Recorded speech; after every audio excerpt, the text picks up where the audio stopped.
It's time for episode 241 of the 3 Point Podcast. We're proudly partnered with Memorial Healthcare, home of the new Now Community Wellness Center, and make sure you check out their fall open house coming up on November 16th from 4 to 7. Tours, raffles, smoothie samples, from the big salad. I mean, that place is incredible. Specials including 50% off enrollment fees, over 30 healthcare vendors. It all takes place November 16th at the Now Building on North Shiawassee Street in Owosso, Michigan.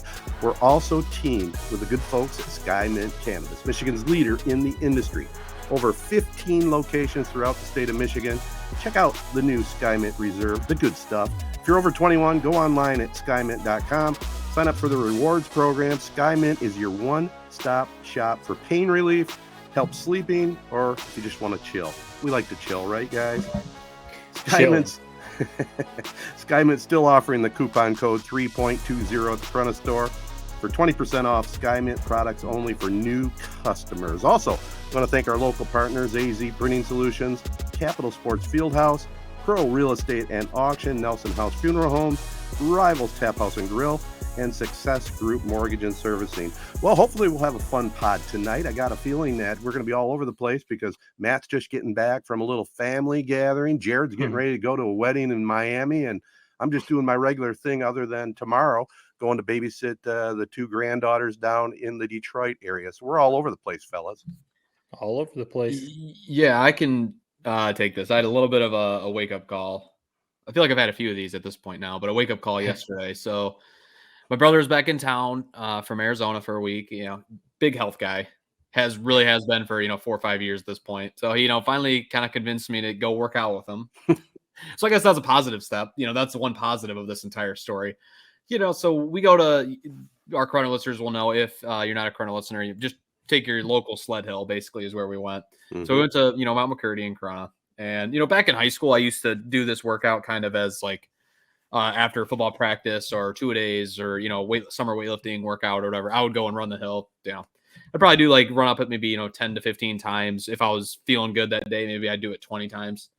So this past Sunday, we take the long walk to McCurdy Park, and I'm like a guy walking to, a pig walking to slaughter, basically. I really haven't worked out, honestly, a legit workout, like where I'm sweating, through my shirt and all that sort of thing. I haven't done that type of workout probably in a half a year. I'll go for walks, I'll do that sort of thing, but I don't really sweat it up much anymore. So, I run up this hill, man, and I'm telling you what, I do maybe 3 reps. And my legs are literally turning to like concrete as I'm this hill. And I think I need to go to Memorial Healthcare. Yeah, I think that's where I need to go, man. I did 5 reps. And I felt like I was going to die for about 20 minutes afterwards. I couldn't really form a sentence. I was kind of walking it off. I had to take a seat for a minute. I was in a rough shape, man. And I think what it basically showed me was, I just don't know where time went. It feels like just yesterday I was, I was like Gumby, man, couldn't get injured. I was running all over the place, playing basketball every day, playing basketball at college. It's just crazy to me how in the blink of an eye, I think I couldn't run a mile tomorrow. If you would pay me $1,000 to run it under 8 minutes, I don't know if I could do it, man. I don't even know if I could run a lap around the track.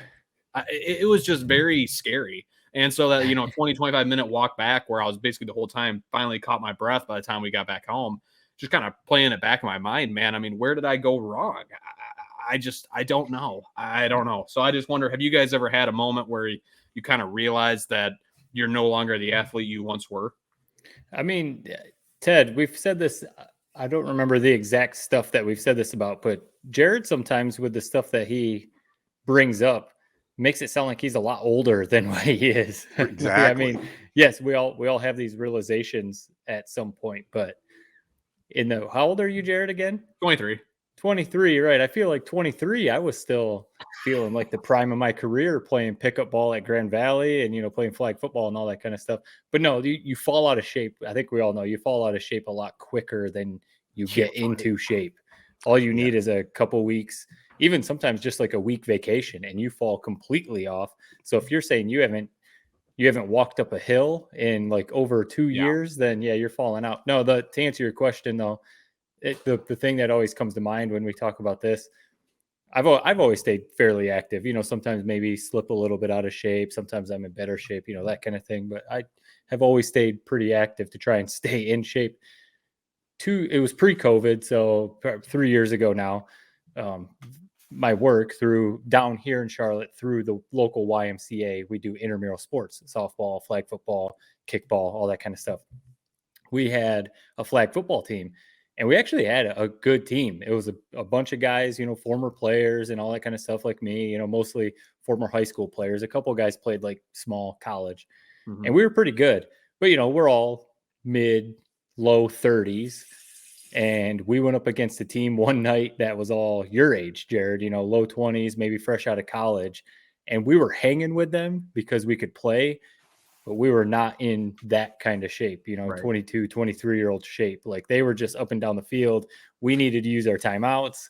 We were, that kind of thing. So a few of us, afterwards said exactly what you're talking about. We were like, wow, like that was the realization. Like we're not 22, 23 anymore. We can hang with these guys, but we got to use like a little more strategy or something, like that. That's the one that always comes to mind. How old were you then, Matt? So I'm 37, so like 34, okay. Something like that. Yeah, I was going to say this is kind of perfect for our generational discussion. Jared essentially does nothing but work and other things. Doesn't really do a lot of physical activity like playing sports. Matt, you played sports, pickup sports till you're in your mid-30s. When I played, I stayed in shape, really pretty damn good shape till I was in my mid-30s. I mean, played, softball, when you play softball, you're running around, you got weekend tournaments, you got 2 games a week, and then City League basketball. And we took that stuff dead serious. I mean, it was serious stuff. The Corunna kids, Corunna guys, you wanted to compete against Owosso, Owosso, Chesaning athletes that had graduated. So, yeah, I stayed in pretty good shape really until mid-30s, and about 45, it hit that, man, things are really slowing down. And that's what I think a big thing is, like what I've realized, and maybe Jared, you're realizing it earlier, is like if you stop being active, that's when the joints get sore. That's when the back gets sore, that kind of stuff. Yeah, you don't have to do CrossFit every day to keep active. Go do the hill a couple times, do small things and just keep those those joints moving and those muscles active, and you won't fall too much out of shape. Eating McDonald's and your diet obviously is a big part too. Yeah. As Ted knows, that changes. You don't have the metabolism that you did when you were 22 or whatever, so that's a big part. Yeah, it's reassuring to hear that, Ted, that it's crazy to me that you say you were on track, through your mid-30s. I guess that's right. Really was. I look back at pictures, you were always in good shape. I guess it's just like since my lifetime, I've always kind of, you've had this, health resurgency over the last year or so, but I don't know how well that's been upkept. So you remember me as fat as like when you were a young kid? You remember me as already fat? Is that what you're saying? Essentially, but no, like I said, I can't. You've been healthier than I've been this league. If we were to do a weight challenge, me and you, the last six months, you'd blow me out of the water, man. So it was a little bit of a wake up call. It's tough when you got a vacation going to Miami, like a week later. It's kind of hard to. You have that wake up call, and then it's like, well, I'm going to Miami in a week, so it's tough. We'll see. So what you're really saying is, you're going to Miami for a wedding. You put on a bathing suit in front of the mirror, and you went, "Oh my God, this is terrible." That might be real. I know you've got a girlfriend and stuff, but you're still on the beach. You're down in Miami. You want to look good, and you tried on your bathing suit, and you went, "Good God, you have no tan because you're up in Michigan, and you've fallen out of shape." And you're going to be wearing a tank top, is what you're saying. No shirt coming off. Matt, are you Matt, I know the answer, so I don't have to ask you. I know you're a t-shirt in the pool guy. Matt, do you No, I'm not. I will not do that. You go shirtless in the pool? As fat as I am, man boobs. Yeah, I'm in the pool. You did. I have been since I was born. I would live without a shirt on if I could. I mean, I don't know. Maybe it's, everyone's different. I understand that, people have their insecurities, and that's fine. I've just always been, if it's hot, I'm taking my shirt off. And that's why I live in tank tops down here, because I sweat a lot also. So if it's hot, my shirts have the I mean, I'm pitting out, all the time. Love So it. I'm shirtless or in a tank top as much as I can. So, Jared, it's the famous line. I think Chauncey Billups, a ton of other people have said it, but I remember Chauncey Billups saying it when he played with the Pistons. If you stay ready, you don't have to get ready. Stay in shape. You don't, like I said, you don't have to be in high school shape. You don't have to be doing CrossFit. Just stay active. So when you have that 2-3 weeks away from a wedding, you pick things up a little bit. You do a little trimming up for those, maybe a month before a vacation, and you're good to go. You don't have to do that crash 2-week diet trying to lose 10 pounds or whatever. Jared, you'll appreciate this. Part of my weight loss was ditching the riding lawnmower and push mowing the lawn this year. Well, there were some hot days there, and I took the old shirt off, and I came in and I said to the wife, I said, "Hey, does it embarrass you to see me out there with my shirt off in front of the neighbors?" She said, "Hell yes, it does." That's a wake up call that I need right there. I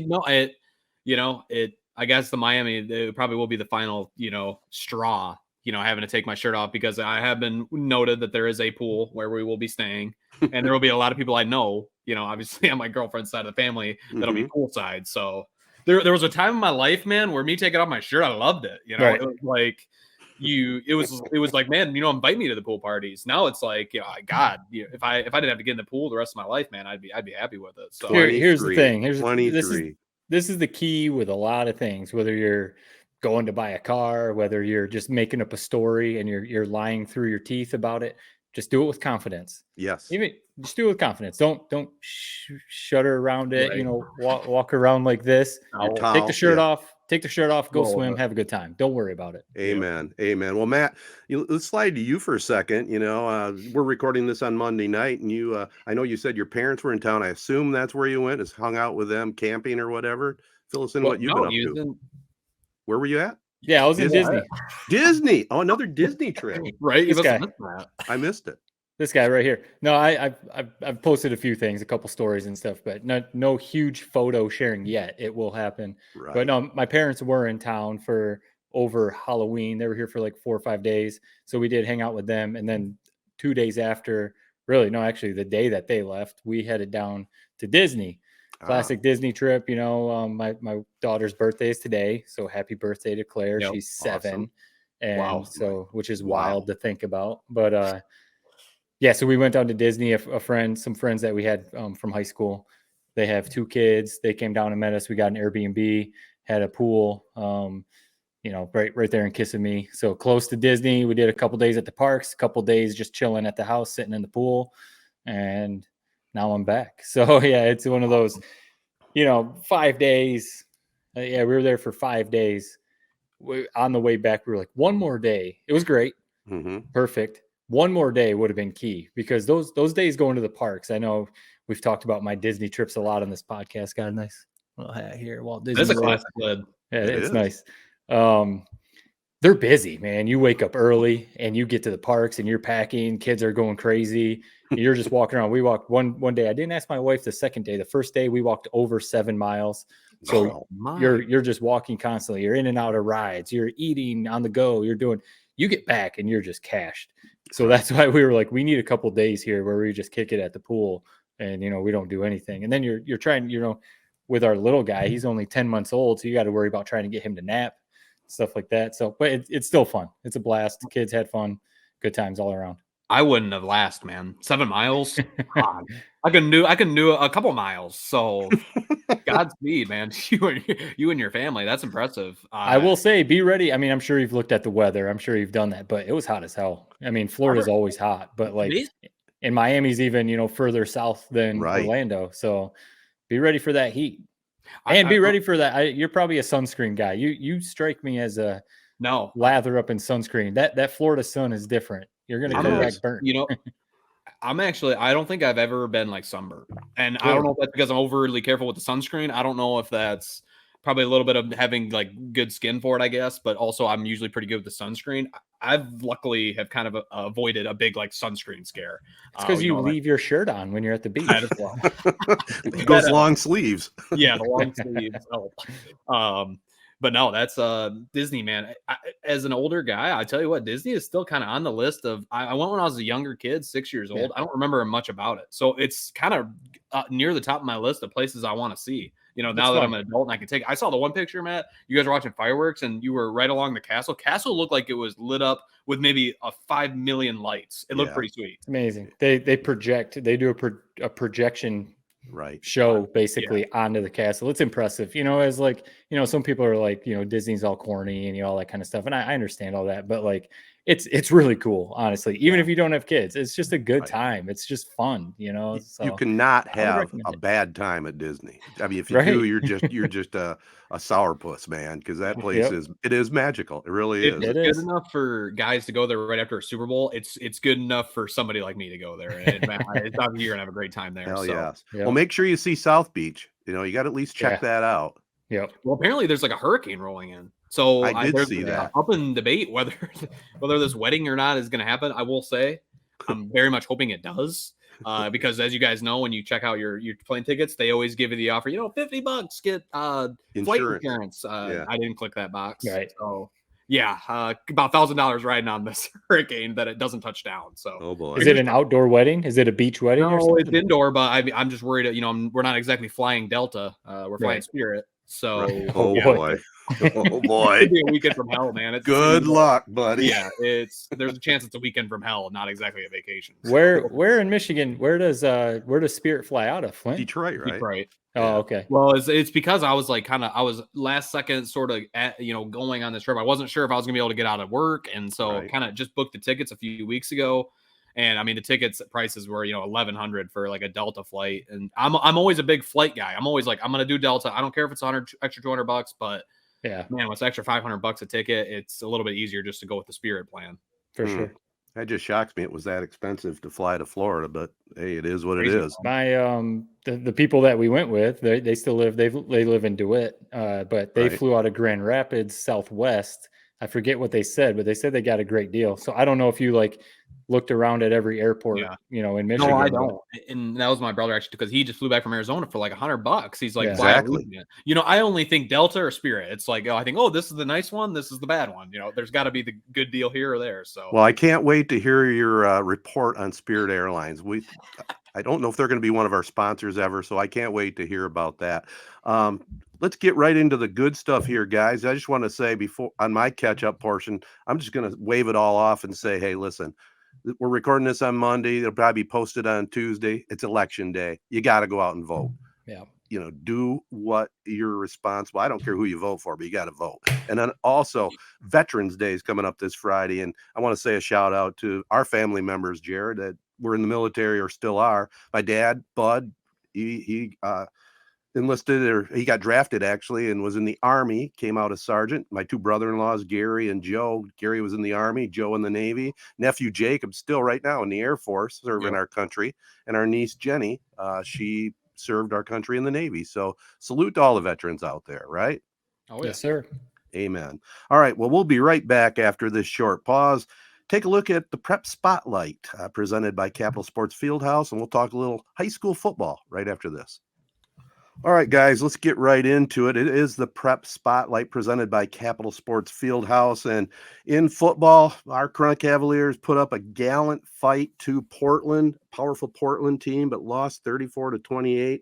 It was an exciting game. I wish it was one that maybe we could have done on the radio, but we have to cover the whole area. But the Cavaliers, Peyton Termeer, recovered a fumble with about a minute and a half to go. They were down 6. But the Raider defense stopped them short of first down, and their season ended. But, man, Jared, you talked about it, I think, last week about where Wyatt Bauer stands on the all-time quarterbacks at Corona. He finished the year 100 passes complete out of 157, 1,430 yards, 20 touchdown passes against 1 interception. Yeah, that's pretty impressive, man. That's impressive, especially for, and I know things have opened up over the last, since even before your days, Jared, but for a Corona team to be putting up those kind of numbers, not bringing this back up, but I remember the team that I played on, we put up some pretty good passing numbers, and that was kind of like a little unheard of for a Corona team to be doing that. So, and, he obviously broke some records and stuff like that. So, yeah, and especially since he's a junior. Right. So, yes, they weren't wanting their season to end this past Friday, but man, it's something to build on. And, with a lot of talent coming back, they've got to be excited. I'm sure those guys, they play other sports and stuff like that, but I'm sure they're itching. They're ready to get, summer camp going right now. Yeah, that's definitely a loss. I mean, they left a lot of plays in the field. I know Portland returned a kick. I mean, anytime somebody returns a kick on you, man, those are those type of usually your lane. That's always something that it's such a backbreaker. And it happened right as Corona, tied it up late in the third quarter. Next thing you know, kick return. Yeah. And I mean, Portland's just such a tough program. We know that. We've known that our whole life. Coach Navarro, impressive, man. They're always tough. They always hit hard. They're always disciplined. So Corona definitely, has a lot to build off of this year. I mean, 20 that's the first time I've heard his kind of stats laid out like that. I mean, one interception. I remember going into my senior year, that was like a stat I always wanted. A ton of touchdowns and no picks. I think I threw a pick like the first drive of my senior year, so that was over. But 20-1, I mean, that's incredible. I mean, that's like Dante Moore last year for MLK, which I'll bring him up a little bit later when we talk about Michigan State. Yeah. I think he finished last year with like 32 touchdowns, 1 interception. So, I mean, you extrapolate it out, he goes the whole playoff run, he probably would have been right around 26, 27. Right. It's just crazy. I mean, it just you play what? So they played 11 games this year. Yeah. To have one, like at some point, one's going to get tipped and, someone's going to pick it off. Like, just stupid stuff like that. So that is very impressive. I have to ask quick. Any receiving numbers there? Did you mark any? Tarek Bauer had 26 catches on the year. So he had 100. He had 100. Yeah, that's why I was asking. I mean, you guys know why. But so he had 100 completions, and so he spread it around. Wow. Pretty amazing. Yeah. And I didn't even say he was over 1,000 yards rushing, almost 1,100 yards, and 10 more TDs. So, are you willing to say he's the best quarterback you've seen at Corona, Ted, or is that? I'm going to wait till he graduates before I comment. That's also. I mean, that it's such a our prep spotlight is very. I mean, everyone knows we're Cavaliers, but that's such a hard thing because Corona's style of play is so much different. There are probably some very, very good quarterbacks who just didn't pass that much. They more ran like the triple option and stuff like that. So that's a tough. Well, Kyle Clough was always my choice, really. And I think it's between the two of them. No offense, Jared, but I really liked what you did, especially your senior year. Yeah. But he's right up there. And I did see some quotes in the paper on the recap of the game that they're already, like you said, Matt, chomping at the bit to get ready for next year. They got a lot of talent coming back, and hopefully they keep their head straight. I know you're segueing. I got a good segue before you maybe go ahead. Your other local scores. I want to know what you guys would have done in this situation. So, Ted, I'm sure you saw this. Matt, you were in Disney. Maybe you didn't see what happened here, but end of the game, Freeland versus Goodrich. So Freeland was leading 9-7. They had a 4th and 10 from their own 20-yard line with 10 seconds left. So they line up to punt it. Sure enough, Goodrich sends the house. They block it, recover the punt at their own or at Freeland's own 20-yard line with 2 seconds left, kick the field goal, win it, walk off, 10-9 victory. So my question to you guys is, let's put our thinking hats on. We, as Michigan fans, we've obviously seen some punts go awry in the last second, very similar to them. With 10 seconds left, do you think that there was enough time to try to run out the clock? Do you think what's going through your mind if you're the head coach there, and if you're one of those players? I mean, what a terrible way to lose. Where were they at? They were pretty deep in their own territory, right? Yeah, I think Goodrich missed a field goal, so they took over with a minute left. Goodrich had 3 timeouts. I think they took over at their own 20-yard line. That's risky. The big thing I would say with that is, and those were 2 good teams. It's still high schoolers. If you tell a high school punter, hey man, get this ball and run around in circles, try to run out 10 seconds, I just feel like something bad is going to happen. But I look at it like this: if you wouldn't ask your punter necessarily to do it with 10 seconds to go. That's pushing it, especially when you don't have a lot of room to run around because you can't go back into the end zone. Right. You can't take a safety because it ties it. Well, you could, but if it was down to 6 seconds, I think you got time to scramble a little bit and then just fire the ball up as far as you can out of bounds on the sideline. Right? You're gonna burn out 6 seconds. 10, not so easy. That's a tough call. 10's a lot. So same with the Michigan play you're referencing, Jared. You're trusting that your punter just gets it off, and even if they're sending the house, so right. That's I hadn't heard that. That's a crazy play. Yeah, just a crazy way to have your season end, man. It's sad. I will say the one silver lining, and this is why I'm not super heartbroken over Freeland. Goodrich had a game-winning field goal with a minute left, a minute before this happened, and they just happened to miss it. You never want to see the game decided on the leg of a kicker, especially at the high school level. It's so hit or miss. So at least they kind of rectified the situation. They should have won the game a minute earlier, but they just had to do it on a second try. Was a hell of a game, though. And to tell you the truth, I wasn't on top of how that last field goal set up. So that is pretty amazing. I did see that. I saw the highlight on one of the television stations, the good kick, but I didn't realize it came after a blocked punt. So, hell of a game. I saw some tweets. I was, even though I was down there, I hopped on Twitter a couple times. Well, I wanted to see Corona score, of course. And I was checking some others. I saw the New Lothrop score. They kind of, from the sounds of it anyway, they kind of just handled Pewamo Westphalia. I mean, the score doesn't look that, dominating, but from what I read, it sounds like New Lothrop did their thing. I think I saw one tweet from a reporter. It said like Clint Galvis just knows what he's doing. Sounds like it sounded like a Jim Harbaugh type of game. Yeah. We're just going to play our game. We're going to run the ball. We're going to control the clock, and we know we're going to get out of here with a win. Yeah. Classic New Lothrop. Well, let's talk about Clint Galvis for a second. I don't have all his win-loss percentage, but I know it is right on the edge of becoming, Shiawassee County's all-time winningest coach. Wow. And he's still just, he's in his 30s. It looks like he's like 25 years old. I know. It's crazy, man. It's like Benjamin Button. It can almost, I played for Nick and Niece. We've had some great coaches in our area, but you almost have to say Clint Galvis is the best coach in our area ever, when you think about it. He's got the numbers. 20 years to go or something, Exactly. And they got a big game coming up against Elkton Pigeon Bayport on Friday night. We're doing that game, so nice. We'll be over at the Hornet Field for that one Friday night. We might do a game Saturday as well, as Fowler moved on, and if the sales staff can sell some spots over there, we'll have a 1:00 start against Ubley. So, and Morris. I was gonna say, what about those Morris Orioles? Oh, we might do Morris because they play Saturday as well.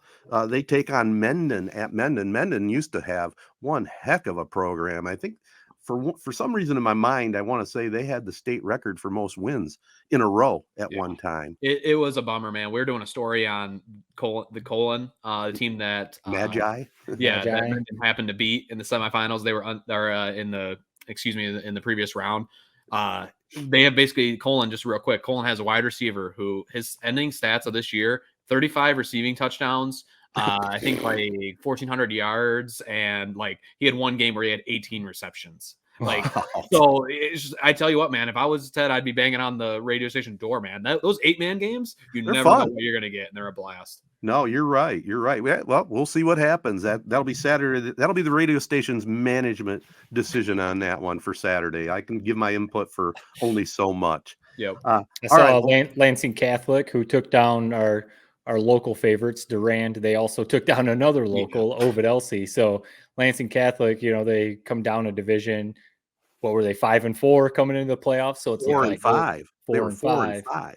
And now they've won a district, and they're looking good. So that's kind of crazy. And their head coach replaced a legend in Jack Jim Ahern. Yeah. And his first year, they won a state championship. This year, ballsy move, later in the season, he pulled his starting quarterback earlier in the year, last 2 or 3 games, put this kid that came in and beat Ovid Elsie and beat Durand and looked pretty good. Friday night was one of those nights, and Jared, around Michigan this weekend, man, we had some massive wins, man. Yeah, it blew the power out here Saturday night. I had for the first time, crank up the generator and get that baby going, and it worked okay. But the wind was nasty, but the kid had a good game against Ovid Elsie. I think Lansing Catholic held him to like 80 yards total for the game at OE. So congrats to them. All right, guys, I think what we'll do next is we'll move on, talk a little college and pro football. This has been the Prep Spotlight presented by Capital Sports Fieldhouse. We'll be back with more right after this. Well, I'll be the first to say it, guys. I mean this in 100% honesty. Mel Tucker did a hell of a job this weekend. He Hard to argue. In my opinion, if I was to stamp a coach of the week, he wins coach of the week this week. I mean, given everything they've went through this past week and just this entire season, I know Illinois was obviously overrated. Yeah. But still, I mean, given Illinois standards, I mean, the place was packed. It was about as rowdy of a crowd as they've had since 2005 with Richard Mendenhall and that whole crew. I'm just impressed with what I've seen. It looked like it was Mel Tucker was a changed man. I bet you he maybe got a little bit of a stern talking to from the administration, kind of what we sort of surmised might have happened to Jim Harbaugh back in 2018 to 2020 days, before he kind of realized that he needed to be himself again. But no, I was impressed with the demeanor of Mel Tucker. I'm impressed with Michigan State, how they battled back. Despite basically everything going south this year. And if you're Michigan State and you're a Michigan State fan, you feel 10 times better today than you did a week ago, man. It's just night and day difference, really. Yeah. And now they're looking, their next goal is, let's win a bowl game. Let's get to a bowl game. Let's get to 6 wins. And if they can get to 6 wins and in a bowl game, what a season this was, given what it looked like a week ago. Right. So I think if you're a Michigan State fan, you're feeling good about Mel Tucker and you're feeling good about this program right now. Yeah, this after, basically getting dominated by Michigan and all the other stuff that happened, the season it was going to go one of two ways. It was either going to go completely off the rails, or like you said, I mean, they're a top, whatever, even if Illinois was overranked, that's a top 25 win. Illinois still might win the Big Ten West. So, you're beating a pretty good team in Illinois. And right, you did it in an impressive way. So they've got a lot of stuff to build on now. I'm trying to pull up quick their record, who they finished with. I know they still have Penn State. Yeah.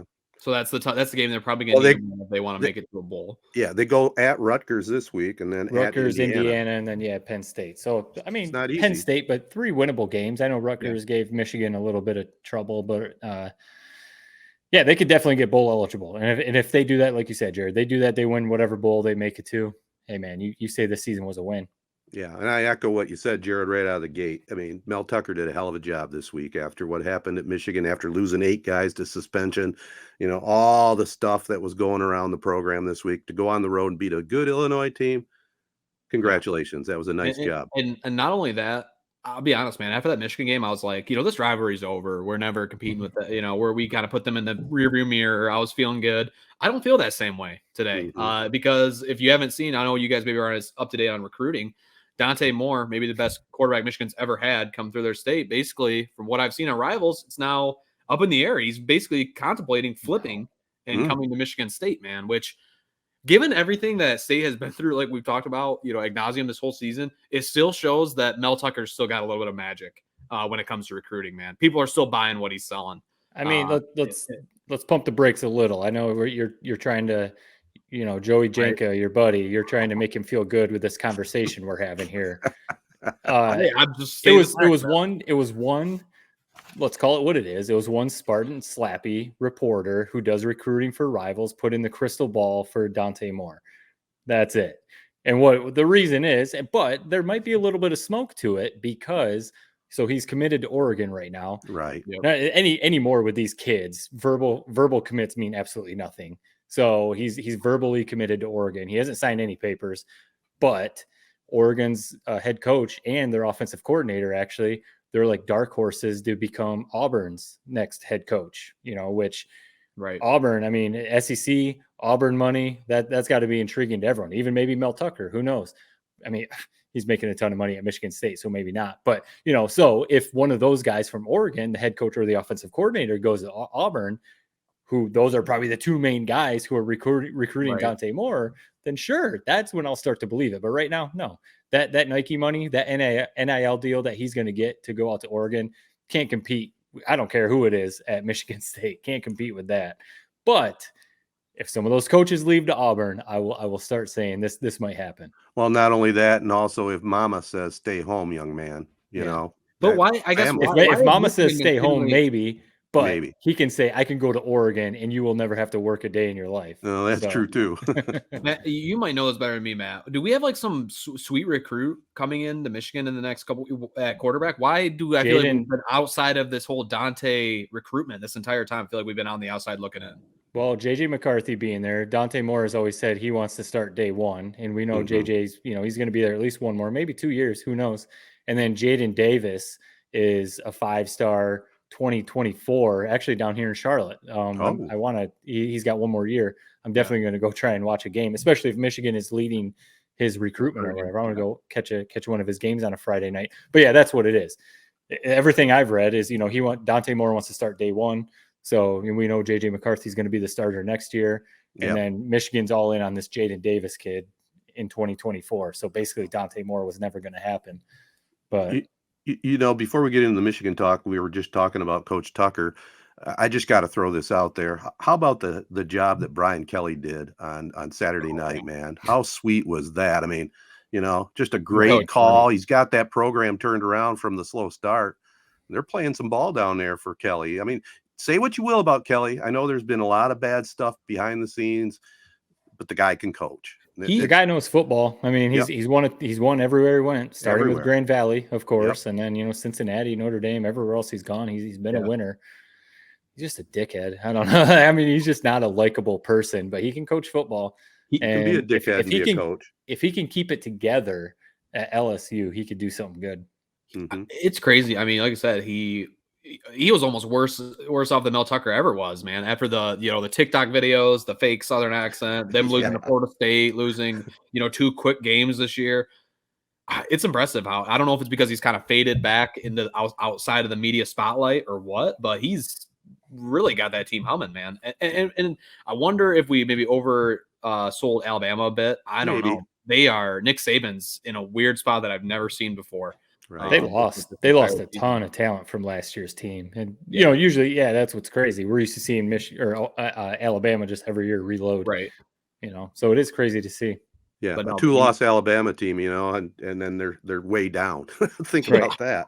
Well, what's crazy, they've made the playoff every year since the playoff started, and unless some absolute crazy stuff happens, they're not making it this year. So that's kind of wild. Open it up. Put some different teams in there. Amen. Well, one of the teams going to keep them out. It's going to be the Michigan Wolverines. Right. Started slow against Rutgers, man. It made me a little bit nervous there at halftime. I figured they would make adjustments and come out and take care of business, but it was a little scary there at half, wasn't it?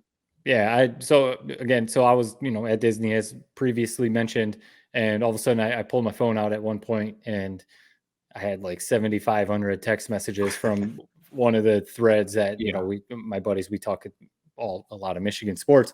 So I was like, oh God, this is either really bad or really good. So sure enough, I get in and it's like just cuss word after cuss word and like, what is going on? And I'm like, so I hop on, check the score. It was halftime, losing at halftime. And I'm like, what the hell is happening? Like, what is going on? So, and then, I check like 10 minutes later and they're up 30 points or whatever. So I was like, God. Yeah. But that one thing I'll say, so obviously I didn't watch the game. It seems like, one of those classic, maybe after beating Michigan State, Rutgers was going to come out swinging. Maybe it's one of those situations. I know some weird stuff happened, a blocked punt that was taken back, stuff like that. Michigan is incredibly impressive. And this isn't just because I'm a Michigan fan, at making second half adjustments. Yes. You cannot ignore that, even against Michigan State, against Penn State, every game they've played. They have made some great offensively and defensively halftime adjustments. And even if it is Rutgers, like they still had to, figure something out, and they sure did, because that second half they blew it away. So maybe that was maybe like the scary game that they had, before hopefully getting to Ohio State. Yeah, and I mean we rested a ton of starters, or they were injured. It kind of came out right as game time started that we had all these guys sitting out. They just came out flat, which you get back. I mean, every team's got one of those games. They corrected the ship. They got the win. I don't feel too much differently about this team, today than I did last week. I am still kind of I thought maybe we were going to see it against Rutgers, the kind of JJ McCarthy really settling into himself, looking very good. He didn't look that great against Rutgers, and I know it's he obviously does a great job avoiding sacks and all that stuff, and does enough to win these games. So I can't fault him too much. But I'm still kind of waiting to see him have that kind of coming out party. Maybe it won't be this year, and that's totally acceptable. I mean, he is still very young. Maybe it'll be next year, but it'd be very awesome if we could see him put it together this year. As for my biggest takeaway from this weekend in college football, man, I am not scared whatsoever of Ohio State. Each week they reaffirm my thoughts on this. I feel like this whole college football media landscape, we've been brainwashed heading into this year that they were going to be so much better than last year. I feel like Ohio State was better last season. They had three first round wideouts. They have Marvin Harrison Jr. this year, obviously a stud, but they don't have Njigba. The defense is maybe a little bit improved. Stroud's maybe a little bit improved, but I still feel like Ohio State was probably better last year, and I'm not scared of them. we should be coming in there very, very confident. And if it's a spread that comes out, Michigan's, a score underdog, I think you would be smart, Ted, to put your entire pontoon savings on it. Turn your pontoon into a speedboat, man. Okay, well, give me your betting record before I do that. Yeah. It's not good. No, I'm kind of with you on, I know, Ted, you want to give some thoughts on Michigan. I'm kind of with you on the Ohio State thing. The biggest thing to me is it's at Ohio State this year. That's like the biggest thing to me. But no, they're beatable for sure. Brendan Sullivan in Northwestern almost took them down. So. Yeah, absolutely. And the only thoughts I'm going to give is it's kind of along what Jared has been talking about. And we all know Michigan's running the damn ball, and Ohio State looks like they have trouble against teams that can run the ball. And Michigan's not going to change under Harbaugh. They're going to run the damn ball. They're going to have to throw it some too, though. And, I am still a little concerned about JJ on the deep balls, man. Yeah. I mean, he had Anthony wide open one time. There was a couple other deep throws. I mean, when you think about it, McNamara actually did throw the deep ball better than JJ at this point, right? You got to put a little air under the ball sometimes. Yeah. And he still throws too much of a line drive. I do have a question for you, probably more than Jared, Matt. What is the story with McNamara right now? I mean, he didn't make the trip. Is he still injured? What's the injury? Is they just keeping him out? I mean, what's going on with him?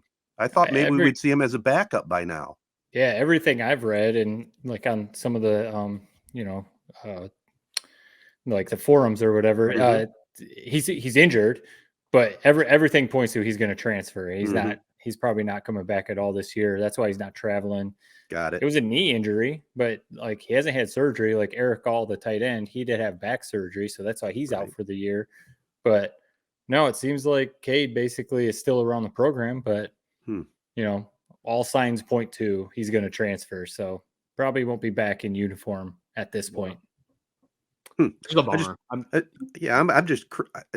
It blows my mind on that though. I mean, if he comes back and was the backup, he wouldn't be able to transfer. Yeah. So that's maybe it's he doesn't even want to mess with the injury. Okay. I'm just gonna. He's probably get healthy. Yeah. No, I don't blame him. And if I'm JJ, I'm probably thinking, I don't want this guy breathing down my neck. I mean, we saw that with Trey Lance and Jimmy, how irritated he was when Jimmy they decided to sign Jimmy back on the roster. We made our bed. Now you got to sleep in it. I mean, if JJ goes down, we're probably screwed anyway. So, but you wouldn't think they'd be screwed though if McNamara came back, had a good attitude. He's a captain. He'd be remember when Ohio State went through, or no, Alabama, for crying out loud. Right. Remember that whole thing with Tua and right. I mean, in a perfect world, he would be there, but I mean, he got injured, and it's just, coming out. I don't know. Who knows? Yeah, I guess. Yeah. All right. Well, go blue, right? Go blue. Let's see what happens. So, just quick, Nebraska. Any worried about Nebraska? No, I will say I do. Whenever Nebraska's on the schedule, I don't care if they're 0-10 or 10-0. There's a little extra juice to the game. I still love it. It's not like I was sleepwalking watching Michigan versus Rutgers. Mm-hmm. Matt, it didn't even cross your mind to turn on that game, but maybe Nebraska versus Michigan might have when you were in Disney World. It's just there's something fun about watching those two teams match up, especially when we had a great game last year. And Nebraska's still looking for maybe one of those key wins that can kind of transform their whole outlook of the season. So should be a fun one, I think. Yeah. I mean, it's a tradition-rich program, even though they've been down recently. But they're always a little bit of a concern. At the Big House, though, Michigan should take care of business. I don't know what the spread's going to be. It's going to be at least 24, right? Yeah, 24 points probably. Yeah. So I think they'll get by that. I mean, it all points to two unbeatens going at it in Columbus. It could even be weekend. Could be number 1 versus number 2. Also, very well could be. Yeah. Unless Georgia keeps winning. But it could be a 1 versus 2. That'd be pretty wild to be back to 2006 again. Yeah. Do you guys? I'm sorry, I could be saying this. Last thing, I promise, the last thing for me on college football. Georgia. Do you guys think anyone can touch them? Michigan included. Any given night. The whole any given Saturday thing, I guess, and. They've had some games where they looked very vulnerable too. Missouri almost beat them, and they've had a couple other games where they looked, I guess, beatable. So sure, yeah. Let's just hope we dodge them, man. If we beat Ohio State, that should be goal number 1. Just dodge Georgia in the college football playoff round number 1. Right. Yeah. Play them in the national championship game if you got to play them, right? Yeah. And then you never know. It's just one game, man, for it all. Well, we had one game with the Packers in town. Let's finish up with Detroit Lions. I know you didn't get a chance to see them, Matt, but Nope. actually they came out ready to play. They, it was embarrassing. They lost their defensive backs coach out of Montrose, but the defensive backs really? played well. Wow. What's that? I didn't know that he was a Montrose guy. Yeah. Aubrey Pleasant. Yeah, Well, the more you absolutely. know. That's a very cool little fun factoid. Yeah, but the team stepped up, held them to 9 points. Aaron Rodgers likes to bitch at everybody else, but he had a Yeah. horrible game, you know? That he's was had weird. he's had a bad year. It's kind of strange. Yeah. This is like a side note to the Lions actually beating the Packers, which is always cool. Seeing Aaron Rodgers and Tom Brady look mortal is almost kind of weird. Mhm. You know, we knew at some point it was going to happen. These guys weren't going to be MVPs forever, but you're like, for both of them in the same year to be having actually like pretty poor seasons, it's kind of crazy to see. It is. But anytime I laughed when I saw the Lions beat the Packers. Anytime the Lions beat the Packers, it's cool. I'll take that anytime. That was there was a lot of drama, a lot of different storylines kind of going into that game. So I'll be honest, I sat and watched the entire thing. I Yeah, loved me it. too. It was a great game. Like in terms of it was almost like the Steelers game last year. It's like you can't take your eyes off this thing. But it was weird, yeah, because Aaron Rodgers, it came down to him, man. He lost him the game. I mean, Hutchinson made a great play on the one interception. A couple bad breaks, or a bad break on the one that went off the helmet in the goal line, but the third interception he threw was just a bad pass. I'll be honest though, I like Aaron Rodgers. Maybe I'm probably alone as a Lions fan. The league is better with him in it, man. I know he has weird beliefs. I know, the whole COVID thing, but at least he's like, he'll give his reasons. He's researched at least somewhat. He's educated when it comes to those type of topics, and he's kind of just as himself. And I've been listening to his weekly segments on Pat McAfee's show every Tuesday. He's great on those, man. Yeah. He's had the same kind of positive outlook this whole year. So I like him. I know I'm supposed to, be dancing on his grave, but when I was watching that game and I knew the Lions basically had nothing to play for this season, I was kind of pulling for the Packers a little bit. Not I'm with me. you. I'm a Rodgers fan. I was going to say, I bet Ted doesn't like him. I like him. I like Rodgers. I can't deny his talent, but there's something about him that just irritates me. I do want to say this though. Yeah, you're right about Tom Brady and him not having wins, but Tom Brady's having a hell of a year stat wise. I think he's the second rated quarterback in the NFL, and he just picked up another late season drive victory this weekend. So Tom Brady still has it going on. It's just he's lost a lot of talent on that team. Most of that offensive line's been decimated. He lost his best friend at tight end. He's not having that bad a year. He's not throwing that many touchdowns though. He's some of that kind of stuff. I mean, his quarterback rating's not bad, but he's not putting up those kind of numbers like he usually does. And he's not playing at his standard. He'd be the first one to tell you that. I mean, that's true. He was so relieved basically at the post-game press where he's like, that was effing awesome. I mean, what more do you need? However, how often have you ever seen Tom Brady do that after a win? I mean, he needed that, with his personal life and everything else going on, It was good to see. It was good to see. But it was really kind of what you said about, at least to me, a lot of people obviously can't stand Tom Brady, but I kind of like what you were saying, Jared, about Rodgers. I like Tom Brady, and me too. The league is better, I think, because he's almost like a villain, and he's also the greatest ever. So it's like, it's cool when he's in the playoffs facing off against, Patrick Mahomes or, something like that. This, you mentioned that, everything he's been going through, Ted. This may be a little out of bounds, cut it if it is. You've been through a divorce. Could you imagine in the middle of your divorce being a starting quarterback on an NFL team? Would that have been very difficult? Like, what's that whole process like? Yeah, there was a lot of things going on, but I will say this. I mean, I was, again, I'll have to relay it to City League sports. I was playing fast pitch softball.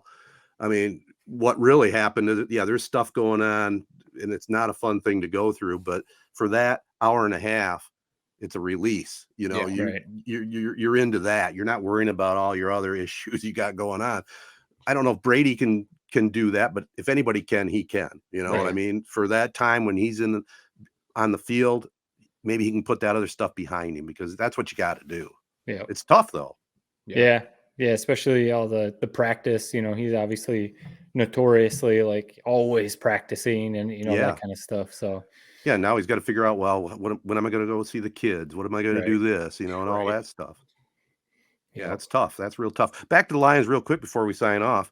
I mentioned it a couple weeks ago, and I really like the young talent on this Lions team. Hutch had that interception you talked about. Kirby Joseph looks like he's going to be a decent defensive back. And I mean, we all already know about Rodrigo. He's definitely a keeper. I mean, they got some young, good talent that they can build around, whether it's going to be Dan Campbell or somebody else. Man, this next draft's going to be huge. I love the positivity, man. We didn't win that game. They lost it in every which way. The Packers lost it. Hutchinson made a good play. The other 2 interceptions, just bad plays by Rodgers. Yeah, it was. I get it. I love it that we get a win. We're jumping on some positive momentum. I'm not there yet. The roster is what it is. We're just some time away from really being legit playoff contenders. I don't know. Maybe this draft could do it. I agree with that part, but let me ask you this. Don't you think they do have some decent real young rookies and second year players that they can continue to build upon? Yeah, they're not going to be a contender, but if they can make a next step up next year, to somewhere around 500, maybe knock on the playoff. I don't know, Matt, maybe who do we love outside of maybe Hutch and Amon-Ra? Swift can't stay on the field. Yeah. I don't know. You threw out Kirby Joseph. Yeah, he played a great game. That's one. Got a chance to play, and he played. My one thing, I'm with you, Ted. I think they have some pieces to build around. The offensive line, I think, when they're fully healthy, is obviously one of the better ones in the league. These Swift can't stay on the field, like you said. Right. Jamison Williams is a big one. I've been high on him. Everyone is, but if he can come back healthy, we haven't even seen him play in the NFL yet. That'll be big. I always wonder, like with the Rodrigo thing, he looks pretty good. Obviously, the Hard Knocks was big. Would he be good on a contending team? Like if he played for the Bills, if he played for the Eagles, would he even be on the field? Would Kirby Joseph even be on the field? That's all. I'm not saying no. I don't know about Joseph. I think I've seen enough of Rodriguez. He could play with anybody. Yeah, that's the only thing I wonder. Like some of these guys that were like, we got these pieces. These guys are good. Is it just because they're on the Lions? And they're right. I always think about, the famous Bill Parcells line. Your record is you are what your record is, right. Like the Lions stink. I mean, if we're being honest, the Packers do too. And Rodgers played a terrible game. So, hey, it's cool. It's cool that they won. Yeah. But like you said, in what you were saying, they've got to knock this next draft out of the park, which yes, they do. Do the Lions have a good track record at doing that? No. So can somebody explain to me, and this I pinched a nerve in my brain that this is something that was irritating me and my dad during the game. Can somebody explain what is up with DeAndre Swift's playing time? It's like he's hurt, so he's kind of partially playing. He'll play 5 snaps during the game. He'll make an incredible catch that gets us down to the line, then they sub him out immediately. He's I feel like he's only maybe taking 20% of the snaps. I mean, is he hurt? Is he not hurt? I just don't understand what they've been doing with him. The last 4 or 5 weeks feels like every week he's kind of playing, but he's not. Yeah, I don't get that either. And that I wonder if that's a Dan Campbell thing. I don't know. If he's hurt, sit him out. Yeah. I don't get that either, because otherwise he's supposed to be your primary running back. So why are you giving him 2 carries in a game? What's the point in even doing that? I completely I don't understand it either, fellas. I mean, if you're in uniform and you're playing, you play. That's all there is to it. There should be no limitations. Yeah. It's the NFL, for God's sakes. So, like you said, we don't know if that's Campbell or if that's the training staff or Deuce Staley, but flat out, it doesn't make sense. Yeah. Hey, a win's a win. A win's a win. All right, guys. Well, we got a lot of things to do. Let's get the heck out of here. This has been the 3 Point Podcast presented by Memorial Healthcare, home of the New Now Community Wellness Center. Your follow-up open house is coming up November 16th from 4 to 7. There's tours, raffles, all kinds of good stuff there, including 50% off enrollment fees. I think I might pop by there and do a quick little video. It takes place November 16th at the Now Building on North Shiawassee in Owosso. Also, we're teamed up with the great folks at Skymint Cannabis, Michigan's leader in the industry. Many locations throughout the state of Michigan. Check out the new Skymint Reserve. That is the good stuff. Go online, skymint.com, sign up for the rewards program. And if you get into the Corunna store, they're still offering the coupon code 3.20 at the store for 20% off Skymint products only for new customers. And also want to thank our other great partners. They include AZEE Printing Solutions, Capital Sports Fieldhouse, Crow Real Estate and Auction, Nelson House Funeral Homes, Rivals Taphouse and Grille, and Success Group Mortgage and Servicing. Don't forget, Thanksgiving weekend, that Saturday night, you can go check out Chi-Town at Rivals Taphouse and Grille. It's always a good time. Yeah. Absolutely. So that'll be fun. We'll be definitely seeing the boys there on that November 26th. And our Z92.5 game of the week this Friday, Division 7 Regional Championship, Elkin Pigeon Bayport, the Lakers at New Lothrop. Don't forget to vote, everybody. Peace and love. Be kind, and thanks for listening.